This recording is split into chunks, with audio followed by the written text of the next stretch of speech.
Bem-vindos, meus amigos, a mais um estudo do nosso canal, Estudo do Espiritismo. Nós damos aqui sequência e finalizaremos também as nossas reflexões sobre o assunto denominado Mundos Inferiores e Mundos Superiores.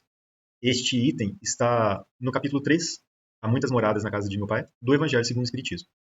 Como nós comentamos, e aliás, este é o terceiro vídeo, estudo que nós fazemos sobre esse tema, como nós já comentamos, este texto corresponde a um resumo que Kardec nos trouxe, que contém bastante ensinamento que é trazido pelos espíritos superiores.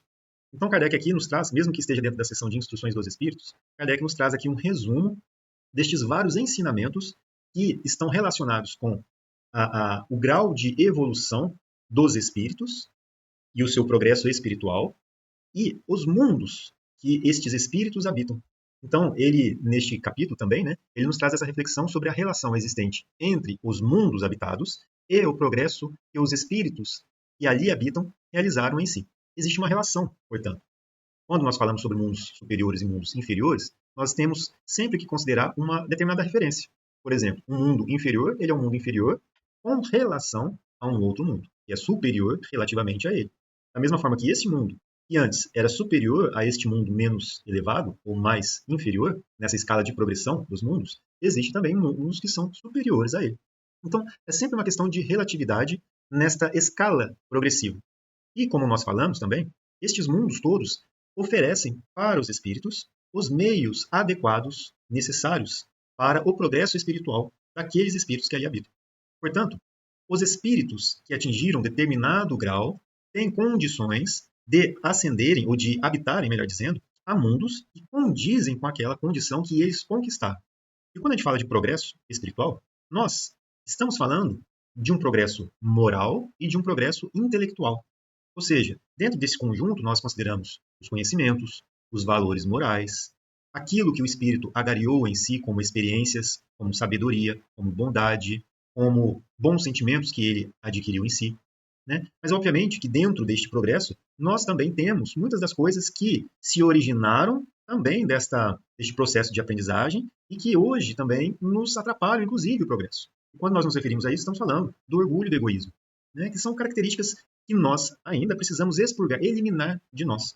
Então, esses mundos que recebem os espíritos também têm uma relação com essas imperfeições a serem corrigidas, a serem redirecionadas pelos espíritos. Por isso nós falamos de mundos de provas e expiações, por exemplo. Ou seja, ali, que é o mundo em que nós habitamos, inclusive, apesar de estar passando por uma transição, este mundo recebe espíritos ali que precisam, de alguma maneira, redirecionar algumas das suas características morais. Porque hoje, nós ainda conservamos dentro de nós mesmos muitas mazelas, muitas chagas morais, consequência de um exercício destas características por muitos e muitos anos, por muitos e muitos séculos. E aí a gente poderia pensar, mas poxa, quer dizer então que as nossas imperfeições não são uma característica que nós tivemos escolha, porque elas existem em nós, então eu estou me livrando de uma coisa que não faz parte da minha essência, e ela já veio comigo, então Deus é injusto. A gente poderia pensar assim, poderíamos pensar assim, se não tivéssemos o entendimento. Mas, como hoje nós temos a possibilidade de uma melhor compreensão, e nós tratamos isso na primeira parte do nosso estudo sobre esse assunto, temos que partir de um ponto básico, essencial, entretanto. Kardec, inclusive, nos fala, todas as religiões, todas as filosofias que não consideraram um Deus justo, amoroso, bondoso, misericordioso, e essas características todas, um grau infinito para elas todas, todas essas religiões, filosofias que não consideraram esse Deus desta maneira, justo, misericordioso, bom, enfim, outras características também, onipotente, onipresente, etc. Essas consideraram, portanto, um Deus vingativo, ou um Deus que castiga, ou um Deus que não é justo. E disso surgem, portanto, essas más compreensões da nossa parte que ainda teimamos muitas vezes de considerar que as imperfeições que são presentes ou que estão presentes em nós são fruto de algo que não tem a origem em nós mesmos. E aí que nós estudamos, na primeira parte, a origem do bem e do mal. Está lá, inclusive, na Gênesis segundo o Espiritismo, em que nós, e por que isso também tem uma relação com o assunto que nós estamos estudando? Porque quando nós falamos dos mundos inferiores, por exemplo, com relação à Terra, poderíamos considerar mundos primitivos. Inclusive, Kardec nos fala aqui, os mais atrasados, são, de certo modo, rudimentares os seres que os habitam. Revestem a forma humana, mas sem beleza nenhuma. Seus instintos não têm a abrandá-los qualquer sentimento de delicadeza ou de benevolência, nem as noções do justo e do injusto. A força bruta é entre eles a única lei. carentes de indústrias e de invenções, passa a vida na conquista do alimento. Deus, entretanto, a nenhuma das criaturas abandona. E, no fundo das trevas da inteligência, jaz latente a vaga intuição, mais ou menos desenvolvida, de um ente supremo. E esse instinto é suficiente para torná-los superiores uns aos outros e para lhes preparar a ascensão à vida mais completa, porquanto eles não são seres degradados, mas crianças que estão a crescer. Né? Então, nós consideramos aqui que esses espíritos, e nós passamos por estas situações também, em mundos menos adiantados, em mundos mais atrasados do que a Terra, onde nós podíamos, então, desenvolver, começar a exercitar o nosso raciocínio através dos estímulos ali que nos foram colocados. Né? Isso que nós estudamos aqui na Gênesis. Né? Lá nesses mundos primitivos, em que a gente ainda estava muito agindo pelo nosso instinto de sobrevivência, né? Dado que nós temos essa lei de conservação, e sabemos que o princípio inteligente ele se desenvolve, se individualiza, até que chega um ponto em que ele adentra essa humanidade espiritual, onde ele está dotado dessa faculdade, que é a razão. O que acontece com essa razão? Olha só, tendo o homem que progredir, os males a que se acha exposto são estimulante para o exercício da sua inteligência, de todas as suas faculdades físicas e morais, incitando, ou seja, incentivando a procurar os meios de evitá-los. Se ele nada houvesse de temer, nenhuma necessidade o induziria a procurar o melhor. O espírito se lhe entorpeceria na inatividade, nada inventaria, nem descobriria. Portanto, a dor é o aguilhão que o impede para a frente, na senda do progresso. Muito importante a gente compreender isso, porque lá nesses mundos menos adiantados, nós tínhamos, portanto, a necessidade de desenvolver, já que já tínhamos, né, a razão como um atributo ali do nosso espírito, uma conquista do espírito, né, que progrediu e chegou àquela condição, nós tínhamos, portanto, ali a possibilidade do desenvolvimento da inteligência, né, saindo ali dos instintos e começando a desenvolver a inteligência. Junto com isso, né, possibilidade do desenvolvimento do livre-arbítrio. Por quê? Quando nós estávamos ali naquela condição, né, lá nos mundos primitivos, nas nossas primeiras encarnações enquanto seres espirituais que adentraram essa humanidade espiritual, dotados da razão, nós fomos ali expostos a estímulos. O que são esses estímulos? São dores físicas, o medo, a incompreensão das coisas que nos cercavam, né? O frio, o calor, a chuva, as tempestades, as feras, os animais, né? A necessidade da conservação que envolvia a busca por alimentos, mais tarde a invenção do fogo, as cavernas para procurar abrigo. Então, todas essas necessidades que os contextos em que nós habitávamos colocou na nossa vida, né, no qual nós estávamos inseridos, portanto, né, naqueles contextos de existência, isso tudo para nós era um meio pelo qual nós tínhamos para o desenvolvimento das nossas capacidades intelectivas. Aí era o começo, em que nós estávamos começando a receber esses estímulos, ou seja, essas dores, esses medos e tudo mais, né, que ao nos afetarem, permitia que nós utilizássemos dessa razão para pensar. E aí, dentro desse pensamento, nós, mesmo que limitados, tínhamos a possibilidade de escolher o que fazer. Então, muitas das vezes, nós escolhíamos uma ou outra ação de acordo com as nossas capacidades de compreensão. Porém, isso é necessário para que a gente possa desenvolver a nossa inteligência. É daí que surgem as invenções. Né? E é isso que Kardec fala aqui. Né? A dor é o aguilhão que o impele para a frente na senda do progresso. E a gente tem que, né, sempre frisar o que esse aguilhão quer dizer, né? Porque às vezes a gente não sabe. Mas sabe quando a gente tem ali, né, antigamente talvez, né, aquela varinha, uma ponta bem afiada ali, né, com uma lancinha ali, né, você espetava no animal de carga, por exemplo, para que ele pudesse caminhar, né, marchar mais rapidamente. Né? Então, para nós é a mesma coisa. A dor que nós estivemos inseridos foi necessário para que nós pudéssemos começar a desenvolver as nossas faculdades intelectivas. Hoje, ela também continua sendo um grande impulsionador do nosso progresso, porque nós ainda não estamos totalmente desligados dessas condições, ainda precisamos melhorar muito, principalmente nas questões morais. E lá, né, como nós havíamos comentado aqui anteriormente, né, o homem nessa condição, ele também passa a entrar em contato com os outros seres. Então lá naquelas épocas, né, quando ele estava ali em contato com um outro ser, mas ele não sabia o que aquele ser, né, que estava com ele tinha a intenção de fazer, então ele tinha medo. Ele sentia aquela ameaça. Aquilo ali era um estímulo para ele. Então, o estímulo, com uma providência divina, estava ali fazendo com que ele pudesse desenvolver suas faculdades. E aí ele ia escolher. Poxa, eu não sei o que fazer, então eu vou atacar. E aí quando ele ataca, ele fere o outro. Pode ser que naquele momento aquilo para ele tenha sido a solução única que ele pôde encontrar. Porque ele não enxergava outras oportunidades e ele não tinha um senso moral e intelectual desenvolvido para chegar a escolher outra coisa. Mas, como ele também, em um outro momento, teria que passar pela mesma situação, porque em outro momento, um outro ser ali, né, iria encontrar com ele, ia oferecer o mesmo perigo e talvez, eventualmente, seria ele o ser que seria ferido, talvez, né, com a perda da própria vida. E talvez trazendo um sofrimento, uma dor física para ele, mas também, a partir do momento em que ele se encontra ali com uma família, enfim, começa a constituir uma família, a dor que isso provoca a alguns daqueles que ali estão com ele, né, um que pertence à mesma família dele, e aquela dor atinge esse ser, ele também começa a sentir o sofrimento que isso causa para ele. Isso tudo é necessário, porque ele vai aprendendo e ele não gostaria que isso acontecesse com ele. E também, em uma próxima vez, ele poderia chegar a conversar com o outro de alguma maneira e estabelecer, conversar não, né? Estabelecer algum tipo de comunicação. Conversar seria depois, né? Quando as faculdades tivessem desenvolvidas o suficiente para estabelecer ali algum tipo de comunicação verbal, né? Mas a princípio as comunicações seriam todas limitadas, né? A gente tem que considerar isso. Mas é necessário, né? Que esse momento chegasse para que ele pudesse aprender também a dizer, né? Dizer não, né? Se comunicar. Olha, vamos tentar fazer diferente. Então isso foi necessário para o desenvolvimento das capacidades intelectuais e também das morais, como nós estamos vendo. Então essa dor, ela é necessária. E nesses mundos mais inferiores, nós passamos por essas condições. Né? É o que ele fala aqui, né? Dos mundos inferiores aqui, em que ele coloca a Terra como uma base de comparação e coloca mundos ainda mais inferiores à Terra, por exemplo, mundos primitivos, como um meio de mostrar para nós que estes mundos também oferecem para estes espíritos os meios adequados para eles.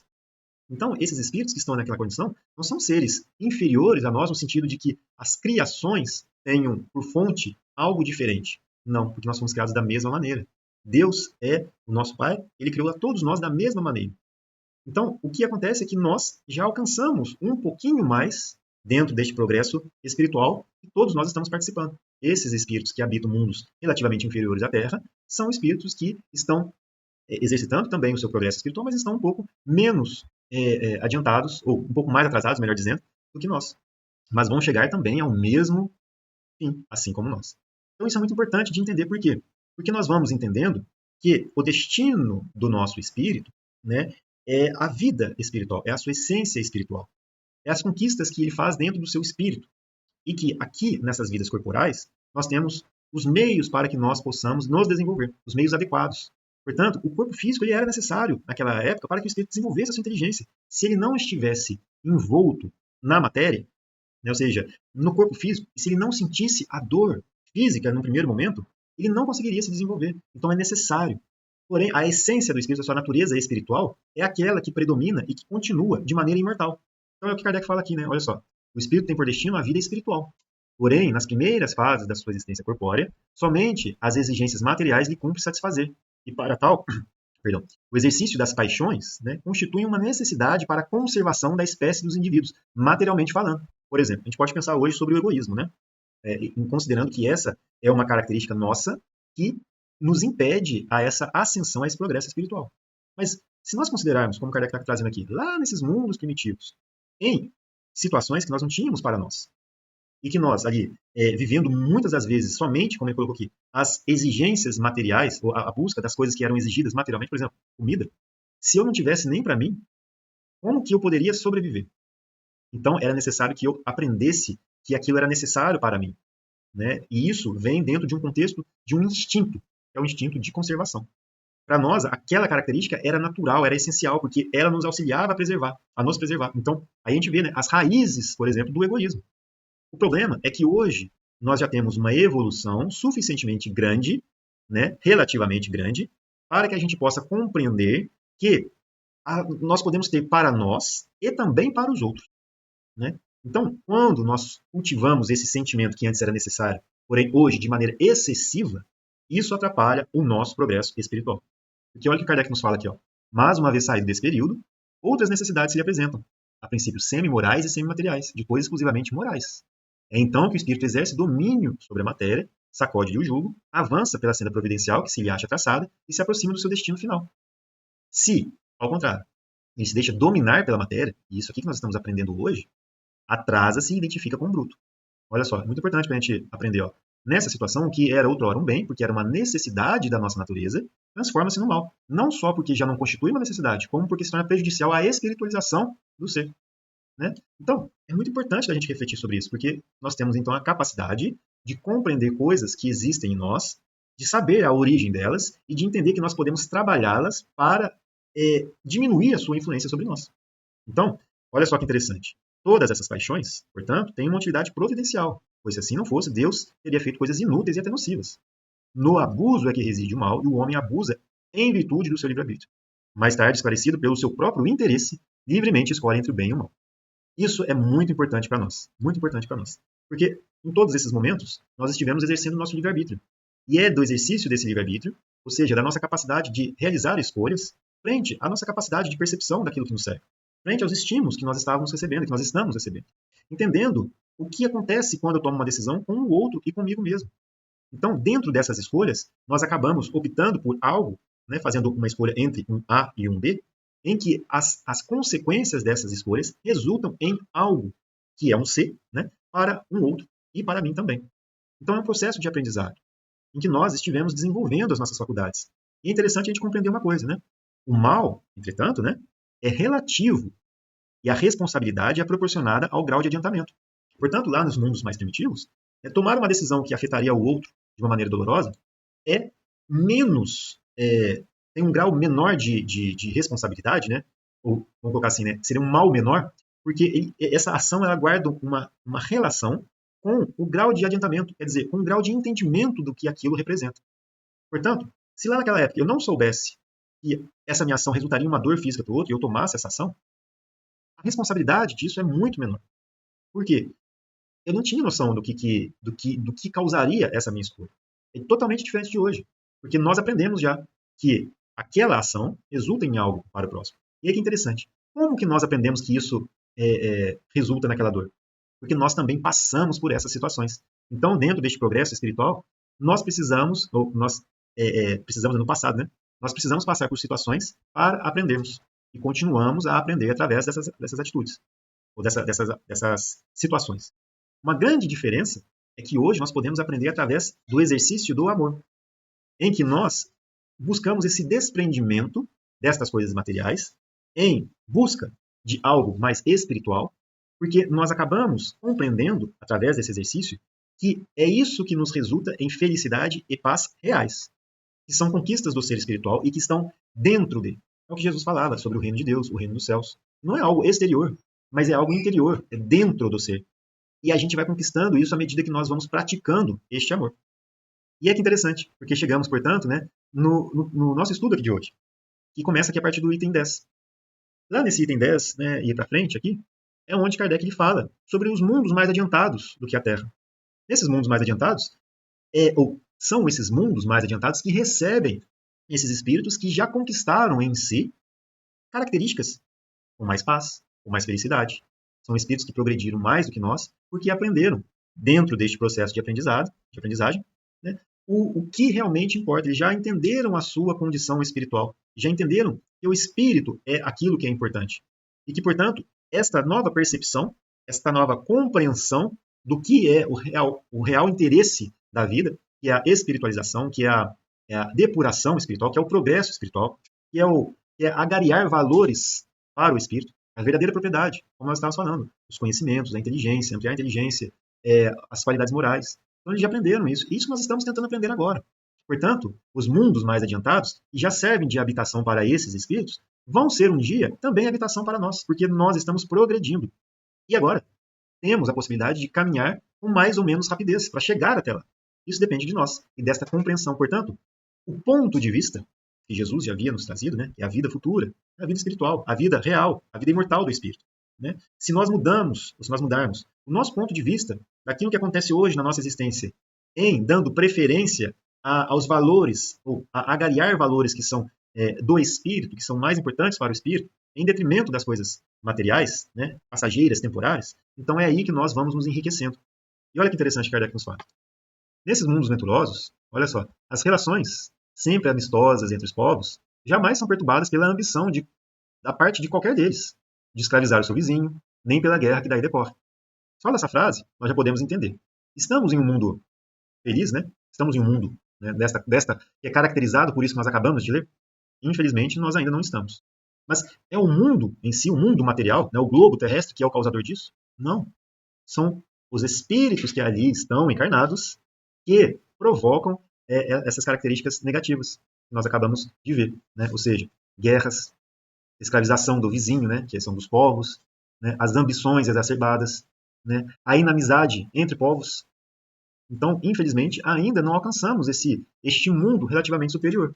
Mas, como nós estávamos comentando, as coletividades que habitam o mundo são formadas obviamente pelas suas individualidades, ou seja, os espíritos que ali habitam, seja no plano espiritual, seja, né, encarnado. Então, temos que considerar que a evolução dos mundos, ela tem, portanto, essa relação com esses espíritos que ali habitam. Então, estamos num mundo que condiz com a nossa situação espiritual. Então, olha só, mais características, né, desses mundos mais naturiosos. Não há senhores, nem escravos, nem privilegiados pelo nascimento. Só a superioridade moral e intelectual estabelece diferença entre as condições e da supremacia. A autoridade merece o respeito de todos, porque somente ao mérito é conferida e se exerce sempre com justiça. Isso nós vemos lá no Livro dos Espíritos também, né? Se existe uma autoridade de um espírito para com o outro, né? Se existe essa superioridade de um para com o outro. E aí os espíritos esclarecem que sim, né? Que esta superioridade se dá de maneira moral apenas, né? E o Kardec ainda pergunta, né, se isso poderia ser, de uma certa maneira, uma opção do espírito de se submeter a essa autoridade. E aí eles esclarecem, né, como eles haviam dito na questão anterior, né, que seria uma submissão, qual que é o termo que ele utiliza mesmo? Deixa eu lembrar aqui. Irresistível. Demorou, mas eu lembrei. Irresistível. Então, muito importante a gente entender isso. Que constitui algo que é da essência do espírito. Que nós estamos aprendendo a criar dentro de nós. Nós estamos hoje, na nossa condição atual, aprendendo que é isso que importa. E nós estamos aprendendo a redirecionar os nossos esforços. Não mais para agariar valores temporários, perecíveis, que se perdem, que são corroídos, né, como Jesus falava, né? Que se corroem, que os ladrões roubam. Não, nós estamos agora nos esforçando para aprender a agariar para nós os valores que são do Espírito. É isso que nós estamos nos esforçando para aprender. É como, né, um exercício. Antes que isso se torne um hábito para nós, é necessário que a gente tenha disciplina, né? Que a gente se esforce, que a gente batalhe. Então, para nós hoje, isso ainda é um processo doloroso, que nos exige esforço, que nos exige luta, batalha. Por quê? Porque ainda não é para nós algo habitual, que faz parte da nossa busca natural. Porque nós ainda estamos imersos neste contexto material que, por muitas vezes, nos turva a visão e nos confunde a importância das coisas. É isso que nós estamos aprendendo. E hoje nós estamos nos esforçando, fazendo um exercício para redirecionar os esforços. Muito importante a gente pensar sobre isso. Então, lá nesses mundos mais elevados, olha só, o homem não procura elevar-se acima dos homens ou do outro, mas acima de si mesmo, aperfeiçoando-se. Então, é algo também, mais um exercício para a gente exercitar, mais uma coisa para a gente parar, pensar e mudar em nós. Porque, é fato, a gente muitas vezes se pega ainda tentando nos elevarmos frente aos outros, e não perante a nós mesmos. E isso a gente tem que se atentar, porque é um motivo que nos causa aflição, que nos causa ansiedade, que nos traz inquietação. Isso é importante da gente aprender. Né? Então, lá nesses mundos mais elevados, o objetivo dos espíritos que ali habitam é de galgar a categoria dos espíritos puros. Eles sabem qual é o destino deles. Eles querem chegar lá. Essa que é a meta. Não lhe constituindo, entretanto, um tormento esse desejo, porém uma ambição nobre, que o induz a estudar com ardor para igualar-se a eles. Né? Se a gente quiser estudar um pouquinho sobre essas novas percepções do espírito, né, querer entender como que esses valores são percebidos por alguns espíritos que são mais adiantados, e como que seria uma percepção de uma comunidade como um todo, né? Um livro muito interessante que mostra estes princípios de aprendizado é o livro Nosso Lar, em que o André Luiz nos relata a condição espiritual naquela colônia e abriga ali espíritos, não espíritos puros, espíritos que ainda têm grandes relações aqui com a Terra, né? E que serve como uma colônia de transição, como eles esclarecem lá, né? Ou seja, onde espíritos que se preparam para encarnar novamente e retomarem o seu processo evolutivo, mas também espíritos que ali se preparam para alcançar mundos superiores. E lá, para alcançar esses mundos superiores, é necessário que a transformação seja do próprio espírito. E lá, estas percepções fazem com que estes espíritos procurem o trabalho de si mesmos. E eles lá compreendem, ou começam a compreender, como o André Luiz começou a compreender. E o verdadeiro processo de mudança espiritual começa em si, e que depende dele o esforço para promover essa mudança. E que ele mostra ali. Muitos dos espíritos que ali habitam, inclusive na colônia, não reconheceram ainda essa necessidade. Né? E continuam ainda impregnados por essas viciações inferiores, ainda pegados à matéria. Muito interessante. Então, o livro Nosso Lar é um livro muito importante de estudo com relação a essas nossas percepções, principalmente quando voltamos para a parte espiritual. Né? Então, lá nos mundos mais elevados, todos os sentimentos delicados e elevados da natureza humana se acham engrandecidos e purificados. Desconhecem-se os ódios, os mesquinhos ciúmes, as baixas cobiças da inveja. Um laço de amor e fraternidade prende uns aos outros todos os homens, ajudando os mais fortes aos mais fracos. Possuem bens, em maior ou menor quantidade, conforme os tenham adquirido, mas mais ou menos por meio da inteligência. Ninguém, todavia, sofre por lhe faltar o necessário, uma vez que ninguém se acha em expiação. Numa palavra, o mal nesses mundos não existe. Mais uma vez, para a gente refletir. Por que o mundo, ou neste mundo, não existe mal? É porque os espíritos que ali habitam já, já procuram criar, cultivar em si, todos esses valores positivos que nós acabamos de ver. Então, a coletividade espiritual que ali habita, formada por esses espíritos, é o que promove um ambiente sem essa característica negativa do mal. Então, ali nesses mundos, que são mundos felizes, como ele colocou aqui em cima, né, são mundos venturosos, mundos felizes, né, ou pelo menos mais felizes do que a Terra, são mundos que os espíritos que ali habitam, eles procuram elevar-se a si mesmos, procurando cultivar em si os valores que são realmente importantes e fazer as transformações necessárias para o seu próprio adiantamento, sem prejudicar o próximo. É isso. Eles aprenderam o evangelho, né? É verdade. E vivenciaram. Então, para a gente terminar aqui nosso estudo, né, e fechando o nosso raciocínio, desde lá do começo, né, onde nós pegamos essa conceituação da origem do bem e do mal, e voltamos, né, a mundos inclusive mais primitivos, aí os espíritos nos esclarecem o seguinte: olha, no vosso, ou seja, no nosso atual mundo aqui hoje, nós precisamos do mal para sentir o bem, da noite para admirar a luz, da doença para apreciar a saúde. Nisso nós temos todos que refletir. Se não é isso que realmente acontece conosco. Se nós já estamos percebendo o bem sem a necessidade de sentir o mal. E isso, se nós começarmos a fazer isso dentro de nós, é uma grande mudança, um grande passo. E como que nós podemos colocar isso em prática? É o que o Kardec nos traz, né? Lá dentro do Evangelho segundo o Espiritismo. Né? Fora da caridade não há salvação. E é o que Jesus já havia nos trazido. Né? Amar Deus acima de todas as coisas e ao próximo como a ti mesmo. E ainda Jesus nos trouxe, né, uma outra ideia: fazer o bem aos inimigos. Né? Ou seja, de não colocar obstáculos às reconciliações, de não querer o mal, de não cultivar sentimentos de vingança, de ódio, de considerar, muitas das vezes, né, o ato que foi impensado do nosso irmão, como nós também fazemos várias vezes. E se o outro, aliás, se nós precisamos de misericórdia, o outro também precisa de misericórdia. Né? É o que nós falamos lá na oração dominical, né? Perdoai as nossas ofensas, assim como nós perdoamos a quem nos ofendeu. Então, é importante que a gente se exercitar nisso, de aprender, de colocar em prática esses valores que nos vão permitir ascender a mundos mais felizes, em que o mal não existe, né, como Kardec nos trouxe. Mas o mal, mais uma vez, vai deixar de existir quando ele deixar de existir em nós. E é essa que é a grande questão. Então, naqueles outros mundos, né, os mundos mais elevados relativamente à Terra, não há necessidade desses contrastes. A eterna luz, a eterna beleza e a eterna serenidade da alma, proporcionam uma alegria eterna. Olha só. A eterna luz, a eterna beleza, a eterna serenidade da alma proporcionam uma alegria eterna, livre de ser perturbada pelas angústias da vida material ou pelo contato dos maus, que lá não tem acesso. Porque aqui nós podemos também, né, fazer um paralelo, né? A gente não vai fazer aqui hoje, né, mas a gente poderia fazer um paralelo com os espíritos que também habitam o nosso mundo. Se encarnados nós temos espíritos que ainda cultivam, né, atos muitas vezes impensados, que estão ignorantes desses valores que são importantes para serem cultivados dentro do espírito e que muitas das vezes cometem atos, né, negativos, vamos colocar assim, né? Muitos espíritos ainda que se conservam nessa condição de maus, né? Lá eles não têm acesso. E aqui, como eles habitam aqui e eles encontram neste mundo as sintonias que eles são simpáticas, então aqui eles inclusive podem exercer influência sobre aqueles que estão encarnados.